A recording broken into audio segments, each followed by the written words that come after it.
Hello, this is Morel Bernard with the continuation of the story about the life of dear Siddhartha. And by the way, please subscribe to the channel and please share this video. And we're coming to the end of Siddhartha's story. Last words were, worthy of love and admiration were these people in their blind loyalty, their blind strength and tenacity. They lacked nothing. There was nothing the knowledgeable one, the thinker, had to put him above them except for one little thing, a single, tiny, small thing, the consciousness, the conscious thought of the oneness of all life. And Siddhartha even doubted in many an hour whether this knowledge, this thought, was to be valued thus highly, whether it might not also perhaps be a childish idea of the thinking people, of the thinking and childlike people. In all other respects, the worldly people were of equal rank to the wise men, were often far superior to them, just as animals too can, after all, in some moments seem to be superior to humans in their tough, unrelenting performance of what is necessary. Slowly blossomed, slowly ripened in Siddhartha the realization, the knowledge that wisdom actually was, what the goal of his long search was.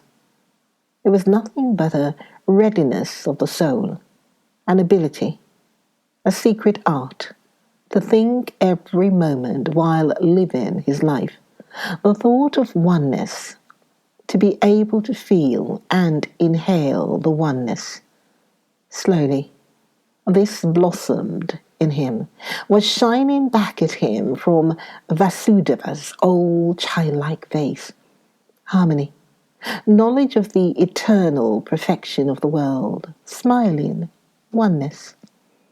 But the wound stilled, burned, longingly and bitterly Siddhartha thought of his son, nurtured his love and tenderness in his heart, allowed the pain to gnaw at him, committed all foolish acts of love. Not by itself this flame would go out.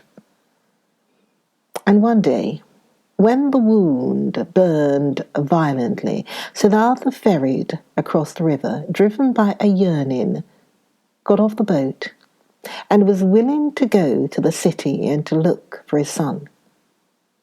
The river flowed softly and quietly.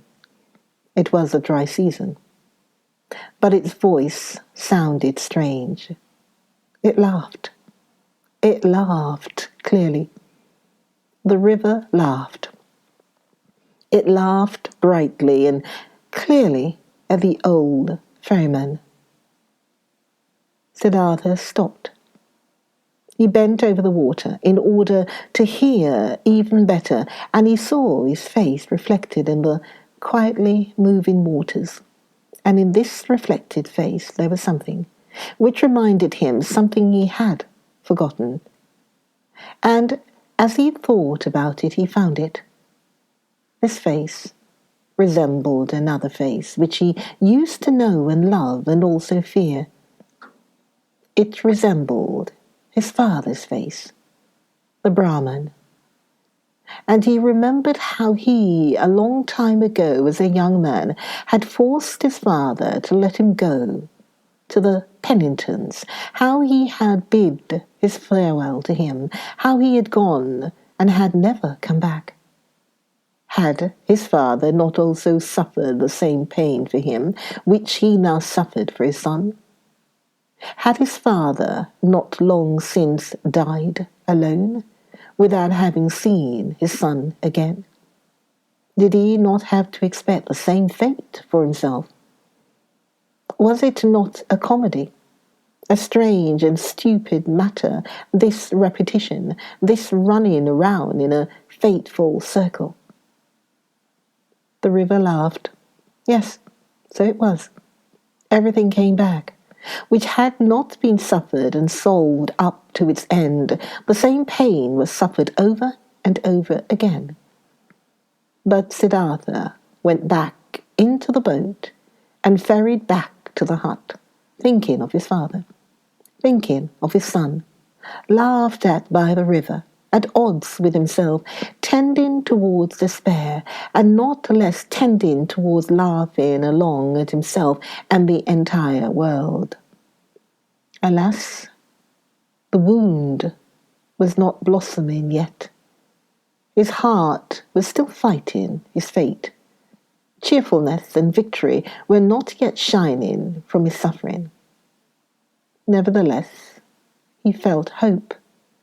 And once he had returned to the hut, he felt an undefeatable desire to open up to Vasudeva, to show him everything, the master of listening, to say everything. Vasudeva was sitting in the hut and weaving a basket. He no longer used the ferry boat. His eyes were starting to get weak. And not just his eyes, his arms and hands as well. On change and flourishing was only the joy and the cheerful benevolence of his face. Siddhartha sat down next to the old man. Slowly he started talking. What they had never talked about. He now told him of his walk to the city at that time, of the burning wound, of his envy at the sight of happy fathers, of his knowledge of the foolishness of such wishes, of his futile fight against them. He reported everything. He was able to say everything. Even the most embarrassing parts, everything could be said, everything shown, everything he could tell. He presented his wound. He also told how he fled today, how he ferried across the water, a childish runaway, willing to walk to the city, how the river had laughed. While he spoke for a long time, while Vasudeva was listening with a quiet face. Vasudeva's listening gave Siddhartha a stronger sensation than ever before. He sensed how his pain, his fears flowed over to him, how his secret hope flowed over, came back at him from his counterpart. To show his wound to this listener was the same as bathing it in the river until it was cooled and become one with the river. While he was still speaking, still admitting and confessing, Siddhartha felt more and more that this was no longer Vasudeva, no longer a human being who was listening to him, that this motionless listener was absorbing his confession into himself like a tree, the rain, that this motionless man was the river itself, that he was God himself, that he was the eternal itself. And while Siddhartha stopped thinking of himself and his wound, this realization of Vasudeva's changed character took possession of him. And the more he felt it and entered into it, the less wondrous it became. The more he realized that everything was in order and natural, that Vasudeva had already been like this for a long time, almost forever, that only he had not quite recognized it, yes, that he himself had almost reached the same state. He felt that he was now seeing old Vasudeva as the people see the gods, and that this could not last. In his heart, he started bidding his farewell to Vasudeva. Throughout all this, he talked incessantly. When he had finished talking, Vasudeva turned his friendly eyes, which had grown slightly weak, at him, said nothing. Let his silent love and cheerfulness, understanding and knowledge shine at him. He took Siddhartha's hand, led him to the seat by the bank, sat down with him, smiled at the river. You've heard it laugh, he said, but you haven't heard everything. Let's listen. You'll hear more. They listened. Softly sounded the river, singing in many voices. Siddhartha looked into the water, and images appeared to him in the moving water. His father appeared, lonely, mourning for his son. He himself appeared, lonely. He also been tied with the bondage of yearning to his distant son. His son appeared, lonely as well, the boy greedily rushing along the burning course of his young wishes, each one heading for his goal, each one obsessed by the goal, each one suffering. The river sang with a voice of suffering. Longingly it sang. Longingly it flowed towards its goal. Lamentingly its voice sang. Do you hear? Vasudeva's mute gaze asked. Siddhartha nodded. Listen better, Vasudeva whispered. Siddhartha made an effort to listen better. The image of his father, his own image, the image of his son merged. Kamala's image also appeared and was dispersed, and the image of Govinda and other images, and they merged with each other, turned all into the river, headed all, being the river, for the goal, longing, desiring, suffering, and the river's voice sounded full of yearning, full of burning woe, full of unsatisfiable desire. For the goal, the river was heading. Siddhartha saw it hurrying. The river, which consisted of him and his loved ones, and of all people he had ever seen, all of these waves and waters were hurrying, suffering towards goals, many goals. The waterfall, the lake, the rapids, the sea, and all goals were reached. And every goal was followed by a new one, and the water turned into vapour and rose to the sky, turned into rain and poured down from the sky, turned into a source, a stream, a river, headed forward once again, flowed on once again. But the longing voice had changed. It still resounded, full of suffering, searching, but other voices joined it, voices of joy and of suffering, good and bad voices, laughing and sad ones, 100 voices, 1,000 voices. Siddhartha listened.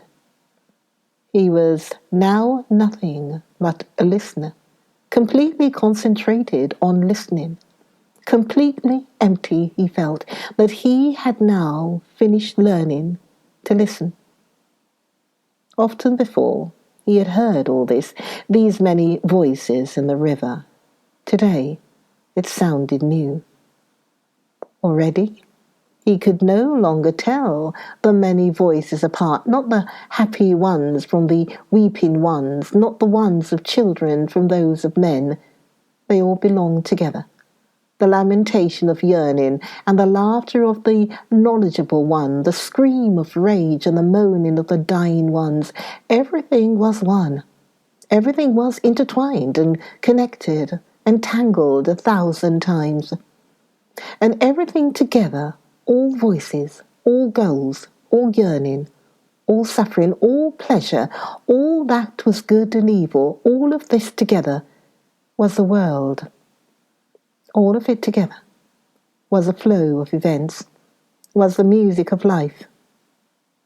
And when Siddhartha was listening attentively to this river, this song of 1,000 voices, when he neither listened to the suffering nor the laughter, when he did not tie his soul to any particular voice and submerge himself into it, but when he heard them all, perceived the whole, the oneness, then the great song of the thousand voices consisted of a single word, which was Om, the perfection. Do you hear? Vasudha gaze asked him. Brightly. Vasudha's smile was shining, floating radiantly over all the wrinkles of his old face, as the Om was floating in the air over all the voices of the river. Brightly. His smile was shining. When he looked at his friend, and brightly the same smile was now starting to shine on Siddhartha's face as well. His wound blossomed, his suffering was shining, his self had flown into the oneness.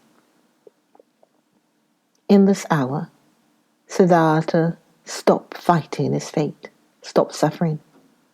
On his face flourished the cheerfulness of a knowledge which is no longer opposed by any will, which knows perfection, which is in agreement with the flow of events, with the current of life, full sympathy for the pain of others, full of sympathy for the pleasure of others, devoted to the flow, belonging to the oneness. When Vasudeva rose from the seat by the bank, when he looked into Siddhartha's eyes and saw the cheerfulness of the knowledge shining in them, he softly touched his shoulder with his hand, in this careful and tender manner, and said, I've been waiting for this hour, my dear. Now that it has come, let me leave.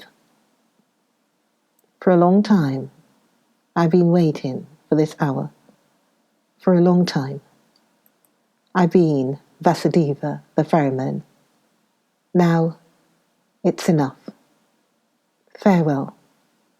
But farewell, river. Farewell, Siddhartha. Siddhartha made a deep bow before him, who bid his farewell. I've known it, he said quietly. You'll go into the forest. I'm going into the forest.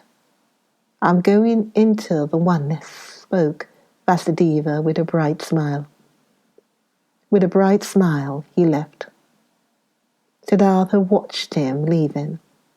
With deep joy, with deep solemnity, he watched him leave, saw his steps full of peace, saw his head full of lustre, saw his body full of light. Together with other monks, Govinda used to spend the time of rest between pilgrimages in the pleasure grove, which the courtesan Kamala had given to the followers of Gautama for a gift. He heard talk of an old ferryman who lived one day's journey away by the river, and who was regarded as a wise man by many. When Govinda went back on his way, he chose a path to the ferry, eager to see the ferryman. Because though he had lived his entire life by the rules, though he was also looked upon with veneration by the younger monks, on account of his age and his modesty, the restlessness and the searching still had not perished from his heart. He came to the river and asked the old man to ferry him over. And when they got off the boat on the other side, he said to the old man, You're very good to us monks and pilgrims. You have already ferried many of us across the river. Aren't you too, ferryman, a searcher for the right path? Siddhartha, smiling from his old eyes, said, Do you call yourself a searcher, O venerable one? though you are already of an old in years and are wearing the robe of Gautama's monks. It's true, I'm old, spoke Govinda, but I haven't stopped searching. Never I'll stop searching. This seems to be my destiny. You too, so it seems to me, have been searching. Would you like to tell me something, O honourable one? Siddhartha replied, What should I possibly have to tell you, O venerable one? Perhaps that you're searching far too much, that in all that searching you don't find the time for finding. How come? Asked Govinda. When someone is searching, said Siddhartha, then it might easily happen that the only thing his eyes still see is that what he searches for. He is unable to find anything, to let anything enter his mind, because he always thinks of nothing but the object of his search, because he has a goal, because he is obsessed by the goal. Searching means having a goal, but finding means being free, being open, having no goal.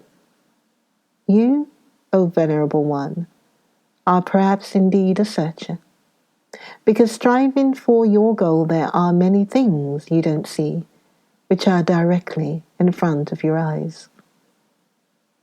I don't quite understand yet, asked Govinda. What do you mean by this? Siddhartha said, A long time ago, O venerable one, many years ago, you've once before been at this river, and have found a sleeping man by the river, and have sat down with him to guard his sleep. But, O Govinda, you did not recognize the sleeping man. Astonished, as if he had been the object of a magic spell, the monk looked into the ferryman's eyes. Are you Siddhartha? He asked with a timid voice. I wouldn't have recognized you this time as well. From my heart, I'm greeting you, Siddhartha, from my heart. I'm happy to see you once again. You've changed a lot, my friend, and so you've now become a ferryman. Join me for the next video, and it will be the concluding video. Join me for the last part of the story. Join me for the next video to hear about Siddhartha. Knowledge, wisdom, happiness. Join me for the next video. Me, Morel Bernard, and thank you. See you then. Okay, bye-bye.